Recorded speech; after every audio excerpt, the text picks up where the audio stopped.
रहीम नाज़रीन अस्सलाम वालेकुम, मैं हूँ इमरान वसीम। आज प्रोग्राम का आगाज़ हम करेंगे जो इमरान खान साहब की हमशीरा अलीमा खान साहबा ने माइनस इमरान खान का जो एतराफ़ किया है, इस एतराफ़ के बाद तहरीक इंसाफ में नया कट्टा खुल गया है। वो नया कट्टा क्या है, इस खबर से अपने प्रोग्राम का आगाज़ करेंगे और इसके बाद आप देखने वालों को ये बताएंगे कि अली अमीन गंडापुर के ख़िलाफ़ क्या नई चार्जशीट तैयार हुई है। इमरान खान की दरख्वास्त ज़मानतें लाहौर हाई कोर्ट ने मुस्तरद कर दी 9 मई के 8 मुकदमात में। लेकिन अदालत के साथ चालाकी क्या की गई, वो चालाकी इमरान खान को क्यों महंगी पड़ी है, कैसे महंगी पड़ी है, इस खबर पर भी हम बात करेंगे। तहरीक इंसाफ के रहनुमा की गिरफ्तारी अहम खबर है, इसकी तफसीलात भी आपके साथ हम शेयर करेंगे। लेकिन प्रोग्राम का आगाज़ करने से पहले आपसे दरख्वास्त के चैनल को सब्सक्राइब कर लें, बेल आइकॉन का बटन प्रेस करें। वीडियो पसंद आए तो इसे लाइक और शेयर ज़रूर कीजिएगा। नाज़रीन, आज बानी तहरीक इंसाफ इमरान खान से मुलाकात का दिन था, मंगल का दिन था, और मंगल के दिन खान साहब के साथ उनकी हमशीरगान बुशरा बीबी साहबा के साथ उनकी खातून रिश्तेदार, उनके वकील हैं खरल साहब, वो मुलाकात करते हैं। खातून रिश्तेदार महरुन्निसा साहब हैं, वो बुशरा बीबी साहबा के साथ मुलाकात करती हैं। और इमरान खान साहब से हमशीरगान के अलावा जो उनकी लीगल टीम है, जो वकला हैं, वो मुलाकात करते हैं। तो आज खान साहब से उनकी दो हमशीरगान नौरीन खानम और उज़्मा खान साहबा की मुलाकात हुई। अलीमा खान साहबा को मुलाकात करने नहीं दी गई। और वकीलों में बैरिस्टर सैफ और चौधरी ज़हीर अब्बास चौधरी की मुलाकात हुई। सलमान अकबर साहब की मुलाकात नहीं हो सकी। सलमान अकबर साहब ने कहा कि ये सोची समझी मनसूबाबंदी के तहत हमारी मुलाकात नहीं करवाई जाती। अगर मुलाकात होती तो खान साहब से खैबर पख्तूनख्वा के बजट के हवाले से कुछ जान लेते, कुछ पूछ पाते। लेकिन बैरिस्टर साहब गए थे।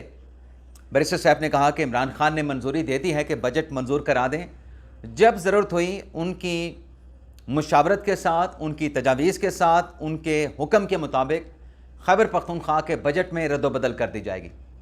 तो खान साहब ने जो बजट खैबर पख्तूनख्वा असम्बली ने पास किया है, खान साहब ने भी उसकी मंजूरी दे दी है। मंजूरी खान साहब ने क्यों दी है, उसकी वजह खान साहब को जो लीगल कॉन्सिक्वेंस, कॉन्स्टिट्यूशन जो आउटकम, जो नताइज थे वो बताए गए कि अगर हम ये बजट पास नहीं करते तो फाइनेंशियल एमरजेंसी इम्पोज करके हुकूमत का ख़ात्मा हो सकता है। तो ये अंडे देने वाली जो मुर्गी है, सोने के अंडे देने वाली मुर्गी है, इसको ख़त्म नहीं करना चाहिए। ये मुर्गी जो है, यानी खैबर पख्तूनख्वा की जो हुकूमत है, बरकरार रहनी चाहिए, ये हमारी प्रोटेक्शन है। तो खान साहब मान गए। अब खान साहब को जब भी मुलाकात होगी, बजट में क्या चीज़ें पेश की गई हैं, वो खान साहब को बताया जाएगा कि किस मद में कितना पैसा जो है वो एलोकेट किया गया। लेकिन अलीमा खान साहब से सवाल हुआ, अलीमा खान साहब से सवाल हुआ कि क्या इमरान खान साहब माइनस हो गए हैं जो खैबर पख्तूनख्वा का बजट मंजूर कर लिया गया है इमरान खान की इजाज़त के बगैर। अलीमा खान साहब चंद सेकंड के लिए रुकी, उसके बाद उन्होंने कहा कि बिल्कुल ऐसे ही लगता है कि माइनस हो गए हैं। अब ये बाहर से किसी ने नहीं कहा, ये पार्टी से कहा गया है कि इमरान खान माइनस हो गए हैं। अब सवाल यह है कि अलीमा खान साहबा ने क्यों कहा। अलीमा खान साहबा ने दरअसल पार्टी को, तहरीक इंसाफ को चार्जशीट किया, तहरीक इंसाफ के रहनुमाओं को चार्जशीट किया, अली अमीन गंडापुर को चार्जशीट किया, जिसमें सवाल में यह भी कहा गया था कि अरकान का कहना है कि अली अमीन गंडापुर की बात को वो टाल नहीं सकते, रद्द नहीं कर सकते। तो अलीमा खान साहब ने कहा कि अगर ये बोझ, ये वज़न बर्दाश्त नहीं कर सकते तो फिर ये घर चले जाएं। अब वज़न किसका है? अली अमीन गंडापुर साहब का है। और चार्जशीट अलीमा खान साहबा ने खैबर पख्तूनख्वा के अरकान के ख़िलाफ़ ये तैयार की है कि ये जो बजट पास किया गया है, इसके लिए अरकान ने इंतज़ार नहीं किया, इसके लिए अरकान ने बहस नहीं की। बजट को इमरान खान की इजाज़त के बगैर पास कर दिया गया। नहीं मालूम अलीमा खान ने कहा कि इस बजट में क्या छुपाया गया है, क्या छुपा कर मंजूर करवा लिया गया है। तो ये छुपाने वाली बात की गई है। और जो अलीमा खान साहब ने यह बात की कि खैबर पख्तूनख्वा असम्बली के लोग यहाँ पे आते भी नहीं खान साहब के साथ, जब मुलाकात का दिन होता है, मुलाकातों के रोज़ वो आते नहीं यकजहती का मुजाहरा करने के लिए। तो अलीमा खान साहबा ने अली अमीन गंडापुर और जो खैबर पख्तूनख्वा असम्बली के अरकान असम्बली हैं, उनको चार्जशीट कर दिया है कि वो खान साहब का जो मैंडेट है उस मैंडेट को एंजॉय तो कर रहे हैं, लेकिन खान साहब की कही गई बातों को वो नज़रअंदाज करके, उसको बाईपास करके इन अरकान ने और खैबर पख्तूनख्वा के वज़ीर आला अली मोइन गंडापुर ने इमरान खान साहब को बाईपास कर दिया है और इमरान खान को माइनस कर दिया है। अब नाज़रीन, ये जो अलीमा खान साहब ने माइनस वाली बात की और बजट वाली बात की, ये बात सलमान कमराजे साहब ने भी की कि 30 जून तक हमारे पास वक्त था, हम ये बजट बाद में भी पास कर सकते थे, 7 रोज़ बाद भी पास कर सकते थे। तो फिर खैबर पख्तूनख्वा असम्बली के अरकान को कोई शिकवा, उनसे शिकायत करने के बजाय असल इजाज़त तो सियासी कमेटी ने दी थी, तो फिर सियासी कमेटी से शिकवा करें, खैबर पख्तूनख्वा के अरकान से क्यों शिकवा किया जा रहा है। इसके अलावा नाज़रीन, इमरान खान साहब का जो फ़ैसला आज लाहौर हाई कोर्ट ने सुनाना था, 9 मई के 8 मुकदमात का फ़ैसला कल महफूज हुआ था, जिसमें लाहौर हाई कोर्ट का 2 रुकनी बेंच, जिसको जस्टिस शहबाज रिजवी साहब और जस्टिस तारिक महमूद साहब उस बेंच में शामिल थे। रिजवी साहब उस बेंच के सरबराह थे। अब उसमें इमरान खान साहब को महंगा क्या पड़ा है, चालाकी क्या थी, सलमान सदर साहब ने दलाइल दिए थे इमरान खान की तरफ से, और दूसरी तरफ से सरकार के वकील, सरकारी प्रोसिक्यूशन की टीम थी। अब नाज़रीन, इसमें जो डेवलपमेंट हुई है, पहले तो आपको फ़ैसला बता दें कि अदालत ने खान साहब की 8 की 8 दरख्वास्त ज़मानतें खारिज कर दी, और इन दरख्वास्तों का नाज़रीन पस मंज़र ये है कि तोशा खाना केस में 5 अगस्त 2023 को इमरान खान साहब की गिरफ़्तारी से पहले 9 मई हो चुका था, और इन 8 केसेस में इमरान खान साहब अबूरी ज़मानत पे थे, ट्रायल कोर्ट से अबूरी ज़मानत पे थे। लेकिन जब खान साहब तोशा खाना केस में गिरफ़्तार हुए तो लाहौर की ATC अदालत ने, ट्रायल कोर्ट ने अदम पैरवी पे इमरान खान साहब की दरख्वास्त ज़मानतें खारिज कर दी थी। जब अदम पैरवी पे इमरान खान साहब की दरख्वास्त ज़मानतें खारिज हुई तो इमरान खान साहब की लीगल टीम ने अपील में लाहौर हाई कोर्ट से रिजू किया। लाहौर हाई कोर्ट ने इमरान खान साहब की दरख्वास्त ज़मानतें ना सिर्फ बहाल कर दी, बल्कि ट्रायल कोर्ट से कहा कि दोबारा इन दरख्वास्त ज़मानतों पर समाअत करके आप दोबारा से फ़ैसला करें। तो दोबारा से ट्रायल कोर्ट में इन दरख्वास्त समाअतों पर, ज़मानत दरख्वास्तों पर समाअत का आगाज़ हुआ। और जिस रोज़ नाज़रीन ये कोई इंसिडेंट था, महज इत्तफाक था कि जिस रोज़ इमरान खान साहब की इद्दत निकाह केस में बरियत होती है इमरान खान बुशरा बीबी साहिबा की, उसी रोज़ इन दरख्वास्त ज़मानतों का ट्रायल कोर्ट से फ़ैसला आ जाता है। और उसकी वजह यह हो सकती है कि उन दिनों रोज़ाना की बुनियाद पर केसेस चल रहे थे। किसी ने सवाल उठाना है तो सवाल उठा सकता है, लेकिन वजह यह नज़र आती है कि डेली बेसिस पर केसेस चल रहे थे, और तहरीक इंसाफ शिकायत भी करते थे कि डेली बेसिस पर केसेस क्यों चल रहे हैं। और आज तहरीक इंसाफ का शिकवा ये होता है कि डेली बेसिस पे केसेस क्यों नहीं चल रहे। यानी पहले था डेली बेसिस पे क्यों चल रहे हैं, आज शिकायत यह है कि रोज़ाना की बुनियाद पे इमरान खान के केसेस क्यों नहीं चल रहे, लंबी तारीखें क्यों पड़ती हैं। पहले कहते थे लंबी तारीखें डालें, अब कहते हैं कि लंबी तारीखें क्यों पड़ रही हैं।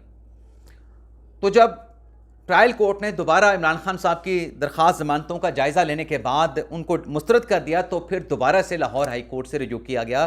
तो फिर ये 2 रुकनी बेंच बना। 2 रुकनी बेंच ने समाअत करने के बाद अब इन दरख्वास्तों को खारिज कर दिया है। लेकिन आज ये जो 8 केसेस हैं 9 मई के, आपको याद होगा कि कुछ हफ्तों पहले लाहौर की ATC अदालत ने इमरान खान साहब के 3 टेस्ट करवाने का हुक्म दिया था। Photogrammetry test, voice matching test और पॉलीग्राफिक टेस्ट। सबसे इम्पॉर्टेंट पॉलीग्राफिक टेस्ट था। जो खान साहब का बयानिया है कि 9 मई हमारे खिलाफ किया गया, साजिश की गई, फॉल्स फ्लैग ऑपरेशन था, हमें फंसाया गया, हमारे खिलाफ ट्रैप था। अदालत ने फैसला दिया कि जो शवाहिद हैं उन शवाहिद का जायज़ा लेने के लिए इमरान खान साहब के ये तीनों टेस्ट, पर्टिकुलरली जो पॉलीग्राफिक टेस्ट है, ये करवाया जाए। लेकिन खान साहब ने अदालत के हुक्म पर वो टेस्ट कराने से इनकार कर दिया। खान साहब की चालाकी कह लें, खान साहब की अना कह लें, खान साहब की ज़िद कह लें, दूसरी मरतबा अदालत ने हुक्म दिया पुलिस की दरख्वास्त पे कि दोबारा जाके इमरान खान साहब के टेस्ट करवाए जाएं। खान साहब ने दूसरी मरतबा भी ये तीनों टेस्ट करवाने से इनकार कर दिया। फिर तीसरी मरतबा जब पुलिस की टीम अदालत में गई कि खान साहब तावन नहीं कर रहे तफ्तीश में, खान साहब ये टेस्ट करवाने से इनकार कर रहे हैं, मुनासिब हुक्म अदालत जारी करे। तो अदालत ने अपने फैसले में लिखा कि जो 2 मरतबा इनकार कर चुका है, मुल्ज़म के पास अपनी बेगुनाही साबित करने का बेहतरीन मौका था, लेकिन मुल्ज़म की ज़िद और अना की वजह से यह मौका मुल्ज़म ने ज़ाया कर दिया। और यह पहला मौका है, अदालत ने अपने फैसले में लिखा, कि मुल्ज़म की तरफ से अपनी बेगुनाही साबित करने से इनकार किया गया। तो अदालत ने पुलिस को कहा कि आप इन केसेस की टेक्निकल ग्राउंड्स पे सॉलिड शवाहिद के साथ तहकीकात को मुकम्मल करें।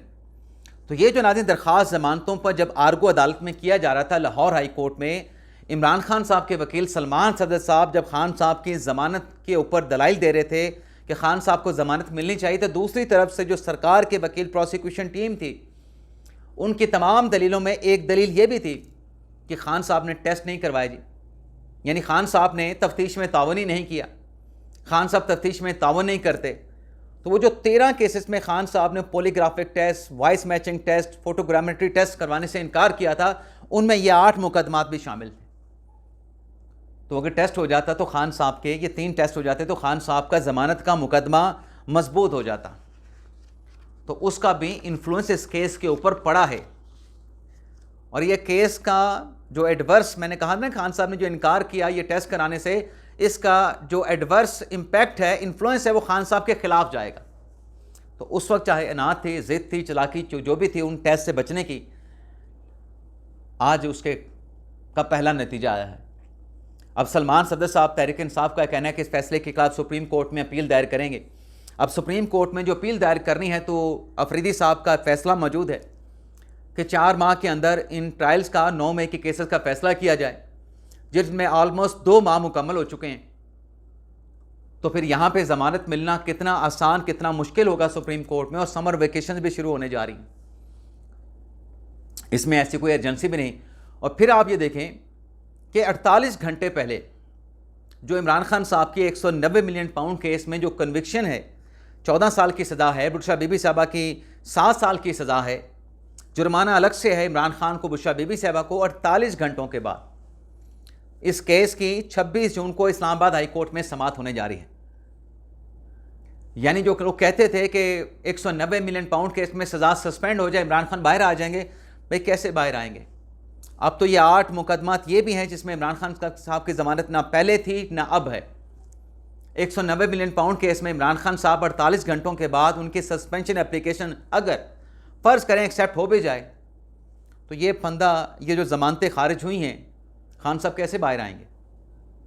और मुझे यहाँ पर भी सस्पेंशन एप्लीकेशन जो है खान साहब की एक्सेप्ट होती हुई नज़र नहीं आ रही। बहरहाल अदालतें खड़ी हैं, तहरीक इंसाफ के पास रेमेडी मौजूद है, सुप्रीम कोर्ट में जाएंगे, देखते हैं क्या होता है। और 26 जून को इस्लामाबाद हाई कोर्ट में क्या बनता है खान साहब की सस्पेंशन एप्लीकेशंस पे। इसके अलावा नाज़रीन अगली खबर ये है, यहाँ पे 9 मई की हम बात कर रहे थे, तो 9 मई में इस्लामाबाद की ATC अदालत ने पाकिस्तान तहरीक इंसाफ के MNA अब्दुल लतीफ़ चित्राली साहब को सज़ा सुनाई थी। सज़ा के बाद वो MNA के ओहदे से भी डिस्क्वालीफाई कर गए थे। अब उन्होंने उस फैसले के खिलाफ हाई कोर्ट में अपील दायर करनी है। शायद अपील दायर भी की गई है, लेकिन कानूनी तकाजा ये है कि आपने पहले सरेंडर करना है, आपने पहले गिरफ्तारी देनी है। लेकिन अभी तक अब्दुल लतीफ़ चित्राली साहब ने गिरफ्तारी नहीं दी है, वो मफरूर हैं, तो हाई कोर्ट में अपील भी नहीं हो सकती। आज इस्लामाबाद की ATC अदालत में 9 मई से मुतल्लिक 26 नवंबर से मुतल्लिक जो केस लगे हुए थे, उसमें अब्दुल लतीफ़ चित्राली साहब की जो दरख्वास्त है उसे खारिज कर दिया गया है अदालत की तरफ से कि इन जनाब को, तहरीक इंसाफ के MNA को, जो कि साबिक हो चुके हैं लीगली कॉन्स्टिट्यूशन के मुताबिक, इनकी दरख्वास्त ज़मानत इसलिए 26 नवंबर के केस में मुस्तरद की जाती है क्योंकि ये सज़ा याफ्ता है। सज़ा याफ्ता किसी रियायत का मुस्तहिक नहीं, ना सिर्फ ये कहा गया कि रियायत का मुस्तहिक नहीं, कानून से भागा हुआ है। तो अदालत ने उनकी ज़मानत को एक्सेप्ट नहीं किया, ज़मानत को रिजेक्ट कर दिया। बाकी जो मुल्ज़मान थे तहरीक इंसाफ के, उनकी ज़मानत एक्सेप्ट कर ली, अबूरी ज़मानत में तोसी कर दी। इसके अलावा नाज़रीन, जो इस्लामाबाद हाई कोर्ट में तनाज़े चल रहा है जजेस के ट्रांसफ़र का, जजेस की तकर्रियों का, सुप्रीम कोर्ट का फैसला आ चुका है। साबिक जो जज हैं इस्लामाबाद हाई कोर्ट के शौकत सिद्दीकी साहब, आज उन्होंने Islamabad high court bar association में एक तकरीब से खिताब किया। उस खिताब में शौकत सिद्दीकी साहब ने अपनी राय का इजहार किया कि ये जो इस्लामाबाद हाई कोर्ट है, इस्लामाबाद हाई कोर्ट में जजेस की तैनातियाँ इस्लामाबाद से होनी चाहिए, ये फेडरल कोर्ट नहीं है।